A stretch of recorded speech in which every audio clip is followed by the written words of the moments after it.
Ciao tifosi del Napoli! Prima di tutto, vi chiediamo di mettere un like a questo video e iscrivervi al canale per rimanere sempre aggiornati sulle ultime notizie del nostro amato Napoli.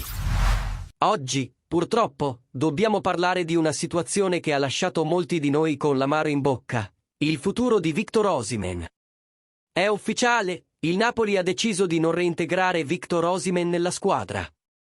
Questa scelta, che sembra definitiva, è stata confermata dal giornalista Fabrizio Romano, uno dei massimi esperti di calciomercato, attraverso il suo profilo Twitter. Secondo Romano, la decisione è stata condivisa sia dal nostro allenatore Antonio Conte che dalla direzione del club. Ma cosa significa questo per il Napoli e per noi tifosi? Osimhen, che era stato uno dei protagonisti del nostro attacco nelle ultime stagioni, sembra ormai destinato a rimanere ai margini. Nonostante i suoi successi in campo, qualcosa si è rotto nel rapporto tra il giocatore e la società.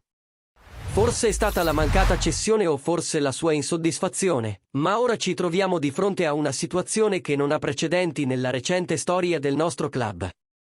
Tifosi, vi chiediamo, cosa ne pensate di questa decisione? Avreste preferito vedere Osimhen ancora in campo con la maglia azzurra o credete che sia giusto voltare pagina? La vostra opinione è importante, quindi lasciate un commento qui sotto e fateci sapere cosa ne pensate. Grazie per averci seguito fino a qui. Non dimenticate di mettere un like se il video vi è piaciuto e di iscrivervi al canale per non perdervi nessuna delle nostre esclusive. E come sempre, Forza Napoli!